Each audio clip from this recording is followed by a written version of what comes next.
Hello मेरे मित्रों, कैसे हैं आप लोग। तो आपको पता है कि अभी हम लोग हिंदी भाषा का इतिहास पढ़ रहे हैं और जिसमें हम लोगों ने अपना सेकेंड टॉपिक शुरू किया है, हिंदी भाषा का उद्भव और विकास, जिसमें हम लोगों ने बहुत कुछ पढ़ा।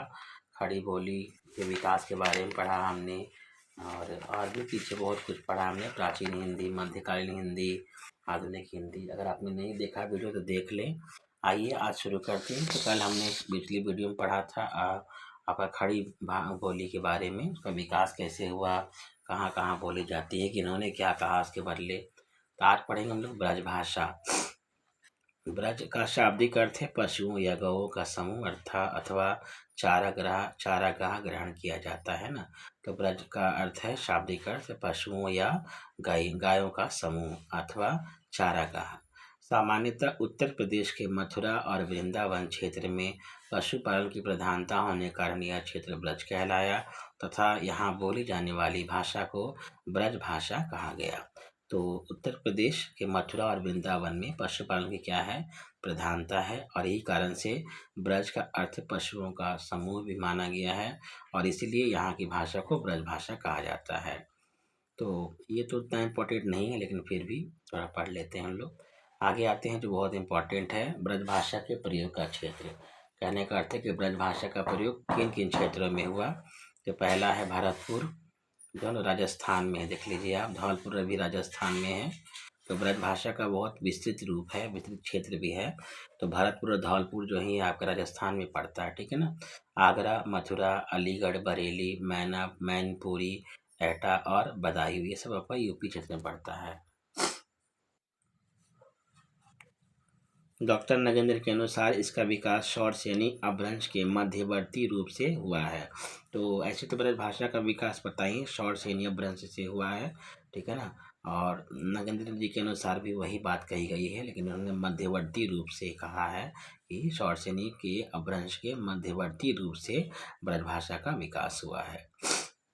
साहित्यिक स्वरूप क्या है इसका, तो इस भाषा में प्रमुखतः अष्टछापी कृष्ण भक्त कवि ना, अष्टछापी जो विठल नाथ और वल्लभाचार्य के जो शिष्य थे, 8 कवि, कृष्ण भक्त कवि, उनके द्वारा और अनेक अन्य कवियों के द्वारा बहुत अधिक मात्रा में साहित्य रचना हुई है और विशेषतः मुक्त काव्य की रचनाएं हुई है, ठीक है। ध्यान देंगे आप, मुक्त काव्य की रचनाएं हुई, जैसे सूरदास हो गए आपके, कृष्णदास हो गए, परमानंद हो गए, ठीक है, नंददास हो गए, ये सब के सब जो हैं इन्होंने मुक्त काव्य की रचना की है। मतलब कविता में बहुत सारा प्रकार होता है, प्रबंध काव्य, मुक्त काव्य, है ना, ये सब गीति काव्य, रीति काव्य, बहुत सारा काव्य है।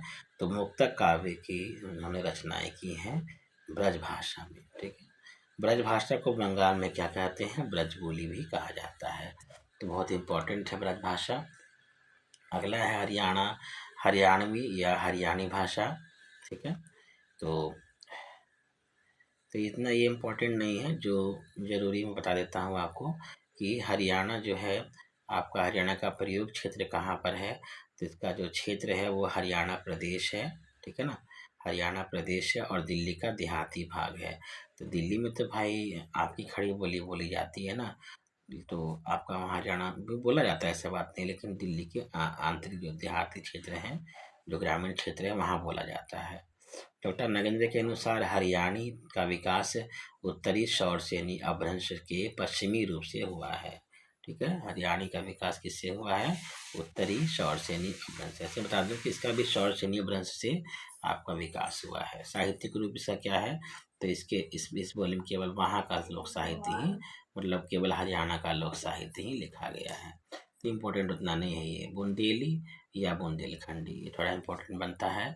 उत्तर प्रदेश और मध्य प्रदेश के सीमा क्षेत्रों में, ठीक है ना, यूपी और एमपी के जो सीमा क्षेत्र हैं, बाउंड्री में जाने वाले क्षेत्र हैं, जैसे झांसी, सागर, ये सब, छतरपुर, उसके आसपास का क्षेत्र बुंदेली राजपूतों की प्रधानता कारण बुंदेलखंड कहलाता है। वहाँ बुंदेल राजपूत बहुत पैदा हुए, इसीलिए बुंदेलखंड कहलाता है ये क्षेत्र। कौन कौन सा, झांसी, सागर, छतरपुर, ठीक है। तो ये यूपी और एमपी के सीमा क्षेत्र में पड़ता है। वहाँ बोली जाने वाली बोली को बुंदेली या बुंदेलखंडी कहा जाता है। तो बुंदेली का प्रयोग कहाँ कहाँ होता है, किन क्षेत्रों में, ये इंपॉर्टेंट है, ठीक है, ये ध्यान रखेंगे आप। तो झांसी में सागर में, ग्वालियर में, ओरछा में, हमीरपुर में और निसिंगपुर में, ठीक है ना, निसिंगपुर में, होशंगाबाद, ये भी एमपी में पड़ता है, सिवनी और आसपास का क्षेत्र। तो झांसी, सागर, ग्वालियर, ओरछा, हमीरपुर, निसिंगपुर और होशंगाबाद, सिवनी। साहित्यिक रूप इसका कुछ खास नहीं रहा, ठीक है ना। तो फिर ये देख लेते हैं हम लोग। तो ईश्वरी के फाग नामक लोक साहित्य प्रचुर मात्रा में सृजित हुआ है। तो इस बोली में अर्थात बुंदेली में ईश्वरी ईश्वरी के फाग, ईश्वरी, ठीक है, ईश्वरी के फाग का नामक जो है लोक साहित्य बहुत मात्रा में सृजित, वहाँ के लोग को जानते होंगे, एमपी के लोग ये और बुंदेल के लोग। परमाल रासो जो आला खंड कहलाता है, जिसकी रचना भी बुंदेली की उपबोली बाना फरी में हुई है। बहुत इंपॉर्टेंट है ये, हो सकता है पूछ दिया जाए। तो परमाल रासो जो जगनीक ने लिखा है, ये जो आल्हा खंड के नाम से बहुत प्रसिद्ध है ये रचना। और ये बुंदेली की उपबोली जो है, जिनका नाम है बनाफरी, इससे ये विकसित हुई है। इसका विकास भी शौरसेनी अपभ्रंश से हुआ है। कन्नौजी की बात करते हैं तो ये भी उतना इम्पोर्टेंट नहीं, लेकिन फिर भी पढ़ लेते हैं हम लोग। कान्य कुंभज अर्थात कन्नौज क्षेत्र में प्रयुक्त किए जाने का इसका नाम कन्नौजी पड़ा। इसका प्रयोग क्षेत्र क्या है, तो कान्य कुंभज जो है ये इसका नाम है कन्नौज क्षेत्र में, ठीक है। कन्नौज क्षेत्र के लिए नाम प्रयुक्त किया गया कान्य कुंभज, यही कारण है कि इस भाषा का नाम कन्नौजी पड़ा है। प्रयोग क्षेत्र कौन कौन सा है, तो उत्तर प्रदेश का इटावा, कानपुरा, पीलीभीत, हरदोई, शाहजहांपुर, फर्रुखाबाद, ठीक है। तो यूपी का क्षेत्र ही है, ज़्यादा देख रहे हैं आप। इटावा, कानपुरा है या कानपुर है देखना पड़ेगा, पीलीभीत, हरदोई, शाहजहांपुर और फर्रुखाबाद। इसका विकास भी शौरसेनी अपभ्रंश से हुआ है। साहित्यिक रूप इसका लोक साहित्य से सृजित है, मतलब वहाँ का जो साहित्य है उसी उसी साहित्य को केवल इस कन्नौजी भाषा में लिखा गया है। यह ब्रज भाषा से मिलती जुलती भाषा है, अतः कुछ लोग इसे ब्रज की उपबोली भी मानते हैं। ये इम्पोर्टेंट हो सकता है, तो क्वेश्चन पूछा जा सकता है कि ब्रज से मिलती जुलती बोली कौन सी है, तो कन्नौजी कह सकते हैं कि ब्रज की उपबोली भी मानी जाती है कन्नौजी। आगे अवधि है, ये इम्पोर्टेंट बनता है, ये बहुत इम्पोर्टेंट है। तो यह बोली मुख्यतः यूपी के अयोध्या यानी अवध क्षेत्र में बोली जाती है, इसीलिए इसे अवधी कहा जाता है। क्योंकि ये अयोध्या अर्थात अवध क्षेत्र में बोली जाती है यूपी के, इसीलिए इसको अवधी भाषा कही जाती है। इसका क्षेत्र कौन कौन सा है, प्रयोग जहाँ होता है, तो लखनऊ, इलाहाबाद, फतेहपुर, मिर्ज़ापुर, है ना, और उन्नाव, रायबरेली, सीतापुर, फैजाबाद, सुल्तानपुर, प्रतापगढ़, बाराबंकी, बस्ती, बहराइच, गोंडा, आसपास के क्षेत्र। तो देख रहे हैं कि आप इसमें यूपी का भी क्षेत्र है और एमपी का भी क्षेत्र कुछ कुछ मिला है, जैसे गोंडा ये तो यूपी एमपी में पड़ता है शायद। तो बहुत सारे जो क्षेत्र हैं आपके मिले जुले हैं, बहुत इसका विस्तृत क्षेत्र है, ठीक है। ऐसे अयोध्या में खास तरह बोली जाती है, ध्यान देंगे आप, ठीक है ना। और इलाहाबाद, लखनऊ ये सब याद कर रखेंगे, मिर्ज़ापुर ये सब, ठीक है, रायबरेली, तो अवधि इनमें ज़्यादा प्रयोग होता है। साहित्यिक स्वरूप क्या है, मतलब साहित्य के विकास में किस इनका मतलब अवधि कितना योगदान है, ये जानेंगे हम लोग। तो प्रेम मार्गी जो कवि थे, जो आपके भक्ति काल के कवि माने गए हैं सब, मतलब भक्ति काल को 4 धाराओं में बाँटा गया था ना, तो सूफी काव्यधारा अर्थात प्रेम मार्गी काव्यधारा कवियों ने इसमें बहुत रचनाएँ की हैं अवधी भाषा में। जिसमें सबसे पहले आते हैं मुल्ला दाऊद, ठीक है, इनकी चंदायन है, चंदायन रचना है इनकी, और ये अवधी की प्रथम रचना मानी गई है मुल्ला दाऊद की चंदायन। उसके बाद जायसी हैं, मलिक मोहम्मद जायसी, जिन्होंने पद्मावत की रचना की है। वहीं कुतुबन जो हैं, इन्होंने मृगावती रचना की है। तो ये तीनों तो है ही सूफी काव्यधारा कवि। और राम भक्त कवि हैं तुलसीदास, इनको कौन नहीं जानता है। तो इन्होंने भी जो है अवधी भाषा में बहुत सारी साहित्य रचना की है। आपको पता होगा कि रामचरितमानस जो है वो बैसवाड़ी अवधि में लिखी गई है, ध्यान देंगे आप। केवल अवधि ही नहीं बल्कि बैसवाड़ी अवधि का उसमें प्रयोग हुआ है। इसमें लोक साहित्य प्रचुर मात्रा में रचा गया है। अवधि शब्द का सर्वप्रथम प्रयोग अमीर खुसरो ने किया था। खड़ी बोली में हमने पढ़ा था, खड़ी बोली को प्रतिष्ठित करने का श्रेय जो है अमीर खुसरो को जाता है। तो अवधि शब्द का सर्वप्रथम प्रयोग भी अमीर खुसरो ने किया है, ये ध्यान रखेंगे, कई बार क्वेश्चन ये पूछा गया है। तो ये तो मुख्य बोलियों की बात हमने की। अब हम लोग जानते हैं अन्य जो बोलियां हैं जो कई कई बार आ जाती हैं परीक्षाओं में, लेकिन हम लोग ध्यान नहीं देते हैं। तो पहली बोली है मारवाड़ी, जो पश्चिमी राजस्थानी है, ठीक है ना। तो मतलब ये आपका जो राजस्थानी जो बोलियां हैं, इसको 4 दिशाओं में बाँट दिया गया है। आप यहाँ देख भी रहे हैं कि मारवाड़ी जो पश्चिमी राजस्थानी है, मेवाती उत्तरी राजस्थानी है, मालवी जो है दक्षिण राजस्थानी है, और ढूंढारी जो है आपकी ये पूर्वी राजस्थानी है, ठीक है। वहाँ लिखा हुआ नहीं है, लेकिन मैं बता दे रहा हूँ आपको। तो मारवाड़ी जो पश्चिमी राजस्थानी है, इसका क्षेत्र क्या है और इसमें कौन कौन सी रचनाएं हुई हैं, किन्होंने लिखा है, ये जानेंगे हम लोग। तो मारवाड़ी अर्थात पश्चिमी राजस्थानी का क्षेत्र है जोधपुर, बीकानेर, अजमेर, जैसलमेर, सिरोही, किशनगढ़ और उदयपुर और आसपास का क्षेत्र। तो जो पश्चिमी इलाका है राजस्थान का, वहाँ मारवाड़ी बोली जाती है। और मीरा के पद इसी बोली में रचित है, ये इंपॉर्टेंट है आपका, ठीक है। मतलब मीरा के पद जो है पश्चिमी राजस्थानी मारवाड़ी में ज़्यादा लिखे गए हैं, क्योंकि वो वहीं की थी। आगे बात करते हैं मेवाती की, जो उत्तरी राजस्थानी के अंतर्गत आती है बोली। इसका क्षेत्र है अलवर, भरतपुर, गुड़गांव और उसका आसपास का क्षेत्र, ठीक है। और इसकी बोली अहिरवाटी कहलाती है। इस पर हरियाणी का प्रभाव पाया गया। मेवाती में हरियाणी का प्रभाव भी देखा गया है। आगे है मालवी, जो दक्षिणी राजस्थानी है। इसका क्षेत्र क्या क्या है, तो कोटा, झालवाड़, इंदौर, उज्जैन, रतलाम, भोपाल, होशंगाबाद और आसपास। मतलब इसमें राजस्थान और एमपी दोनों मिले हुए आप देख रहे हैं। इंदौर, उज्जैन ये सब देख रहे हैं। भोपाल, होशंगाबाद सब कहाँ है, एमपी में पड़ता है। और कोटा आपका जो है ये सब आपका राजस्थान में पड़ता है। तो मालवी जो दक्षिण राजस्थानी की भाषा है, बोली है सॉरी, इसका कोटा और झालवाड़, इंदौर, उज्जैन, रतलाम, भोपाल, होशंगाबाद में प्रयोग होता है। आगे है ढूंढारी। तो ढूंढारी जो है पूर्वी राजस्थानी बोली है आपकी। यहाँ इसका प्रयोग कहाँ होता है, तो जयपुर, किशनगढ़, अजमेर, टोंक, भीलवाड़ा, दौसा और आसपास का क्षेत्र। आगे बात करें छत्तीसगढ़ी बोली की। तो छत्तीसगढ़ का जो प्रदेश है मतलब क्षेत्र है, जैसे रायपुर, रायगढ़, बिलासपुर, सरगुजा, खैरागढ़, दुर्ग, कांकेर और आसपास, ठीक है। छत्तीसगढ़ का क्षेत्र कौन कौन सा है, रायपुर, रायगढ़, बिलासपुर, सरगुजा। बिलासपुर में लोग कन्फ्यूज होते हैं, सोचते हैं एमपी है, लेकिन नहीं, छत्तीसगढ़ का क्षेत्र है। सरगुजा, खैरागढ़, दुर्ग और कांकेर, ठीक है।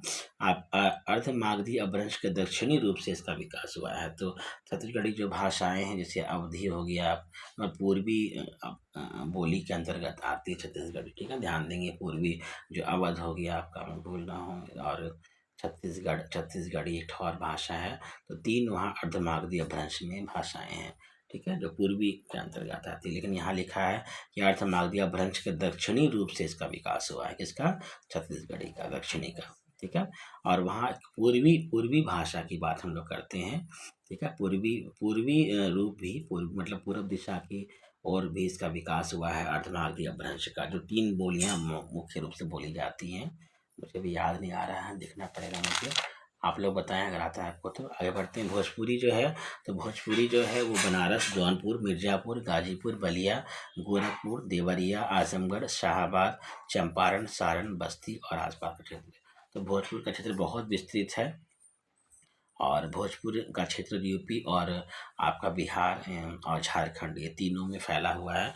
लेकिन यहाँ ज़्यादा दिख रहे हैं कि अधिकतर नाम जो है आपका यूपी का ही दिया हुआ, ठीक है ना। लेकिन इसका आधार जो है भोजपुरी नाम पड़ा है कहाँ से, शाहाबाद, जो बिहार में का जिला है शाहाबाद, और गांव भोजपुर, ठीक है। इसका आधार इसी से इसका नाम भोजपुरी पड़ा है, ठीक है ना।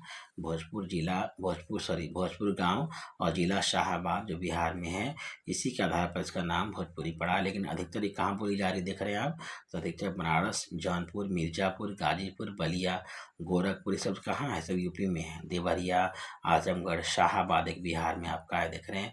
चंपारण भी बिहार में है, सारण भी बिहार में है, बस्ती भी शायद यूपी में ही पड़ता है, ठीक है। तो इस क्षेत्र जो है आप देख रहे हैं, तो ये सब ज़्यादा बड़ा भोजपुरी का प्रयोग यहाँ ज़्यादा होता है।